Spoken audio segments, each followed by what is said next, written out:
বিশ্বব্যাপী 11 জুলাই বিশ্ব জনসংখ্যা দিবস পালন করা হয় এবং এই দিনটি পালনের মূল উদ্দেশ্য হচ্ছে বিশ্বব্যাপী মানুষের মাঝে অধিক জনসংখ্যার সমস্যা সম্পর্কে সচেতন করা। এবং এই দিনটিকে বেশ কিছু লক্ষ্য নিয়ে উদযাপন করা হয়। এর ভিতরে হলো পরিবার পরিকল্পনা পদ্ধতি গ্রহণের গুরুত্ব, দারিদ্রতা, মাতৃ স্বাস্থ্য, মানুষের সম অধিকার এবং লিঙ্গ বৈষম্য। এই বিষয়গুলো নিয়ে মানুষের মাঝে সচেতনতা বৃদ্ধি করা।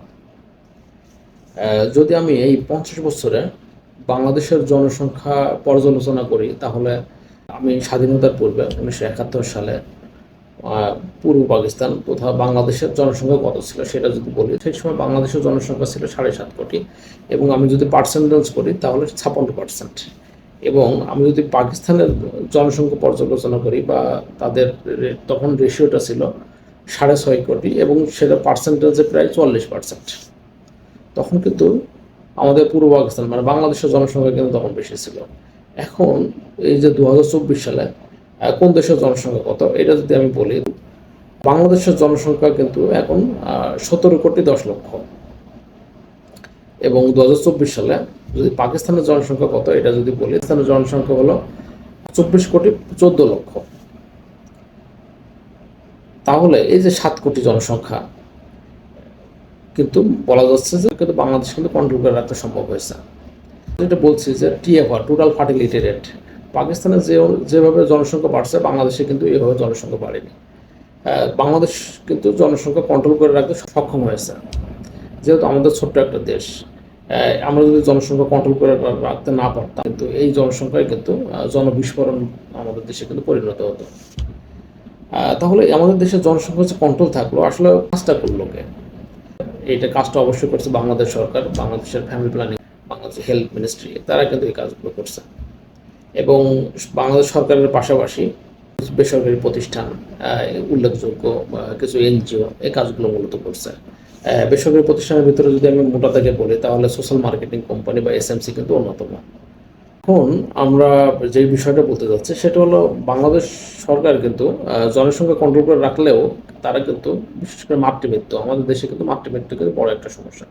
সরকার কিন্তু অনেকভাবে অনেক ইনিশিয়েটিভ তারা কিন্তু নিয়েছে যে বাংলাদেশের মাতৃমৃত্যু কীভাবে কন্ট্রোল করে রাখা যায়।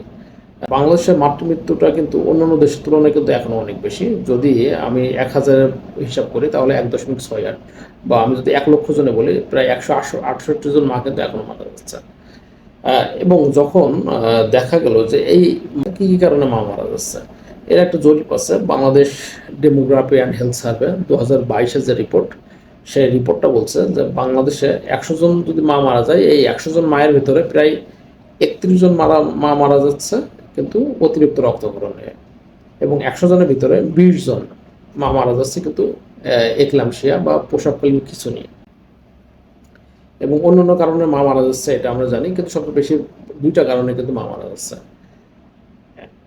বাংলাদেশ সরকার অনেকভাবে কিন্তু চেষ্টা করছে যে মাতৃমৃত্যুকে যে কোনোভাবে কিন্তু কন্ট্রোল করতে, কিন্তু অ্যাসেসমেন্ট করে দেখা গেল কি যে সবচেয়ে যে সমস্যাটা আইডেন্টিফাই করেছে সেটা হলো Bangladesh demography and health survey BDHS 2022-এর যে রিপোর্টটা বলছে যে মা মারা যাচ্ছে বড় একটা কারণ হিসেবে যেটা চিহ্নিত করা হয়েছে যে বাংলাদেশের 100 জনের ভিতরে 35টা ডেলিভারি কিন্তু এখন বাড়িতেই হচ্ছে, এবং এই ডেলিভারির কাজে যারা সহযোগিতা করছে তারা ম্যাক্সিমামই কিন্তু অদক্ষ, যাদের কোনো প্রাতিষ্ঠানিক কোনো ট্রেনিং নেই, যারা একটা গর্ভ ঝুঁকিপূর্ণ কিনা সেটা কিন্তু নিরূপণ করতে পারে না।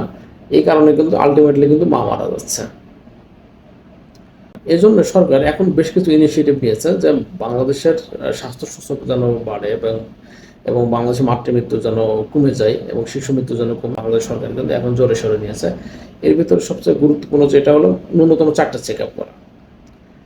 WHO গাইডলাইন অনুযায়ী গর্ভকালীন টাইমে 8টা চেক আপ নিলেও বাংলাদেশের প্রেক্ষাপটে 4টা চেক আপ যেন মা নেয়, এই জন্য বেশি কিন্তু উদ্বুদ্ধ করা। দ্বিতীয়ত হলো তাকে কিন্তু নিউট্রিয়েন্ট ফুডগুলো ইনশেপ করতে হবে, পুষ্টিকর খাবারগুলো তাকে খেতে হবে। এবং 3 নম্বরটা যেটা আমরা বলছি সেটা হলো সে যেন প্রাতিষ্ঠানিক ডেলিভারি করে, ইনস্টিটিউশনাল ডেলিভারির জন্য সরকার এখন অনেক বেশি উদ্বুদ্ধ করছে। আমাদের উপজেলা স্বাস্থ্য কমপ্লেক্স বলেন, সদর হসপিটাল বলেন বা মাটি সনদ বলেন, এখানে ওয়াইফাই যারা ডেলিভারি কাজে এক্সপার্ট, এই ধরনের ম্যান পাওয়ার কিন্তু তারা সরকার এখন বিভিন্নভাবে কিন্তু নিয়োগ দিচ্ছে।